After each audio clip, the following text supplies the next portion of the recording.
হ্যাঁ রে বড়া, শোন কাছে একটা কথা। কি বলছি তোকে আমি, কথাটা ভালো করে মন দিয়ে শোন, ঠিক আছে? হ্যাঁ তুই বল, আমি শুনছি। কথা হচ্ছে, মেয়েটা তো তোকে মনে থেকে ভালোবাসে না, যা বুঝতে পারছি। মোবাইল চাইছে, ঘড়ি চাইছে, তার মানে তোকেও ভালোবাসে না। আমারও তো তাই মনে হচ্ছে এখন। তাহলে এখন আমি তোকে যেটা বলবো সেই অনুযায়ী কাজ করতে পারবি কি বল? হ্যাঁ পারবো, বল। তুই এক কাজ কর, মেয়েটাকে ফোন কর, দি ফটিকদের ভাঙা ঘর আছে, ওই ঘরের ওইখানটায় ডাক মেয়েটাকে। তো ঘরের ওইখানটায় ওকে যে ডাকবো আমি, তা মোবাইল করবে আমার কাছে। তুই একটা চুদির ভাই, তোর কোনো বুদ্ধি নাই শালা।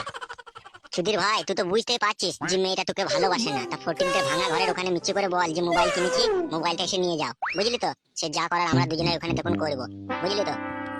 কি করবি মনে করছিস তুই মেয়েটার সাথে?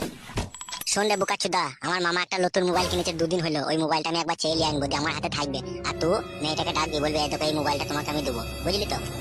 দিয়ে ওই মোবাইলটা তুই সত্যি করে দিয়ে দিবি। সুধীর ভাই, মোবাইলটা কেন দেবো রে শালা? মোবাইলটা নিই তো আসল খেলা।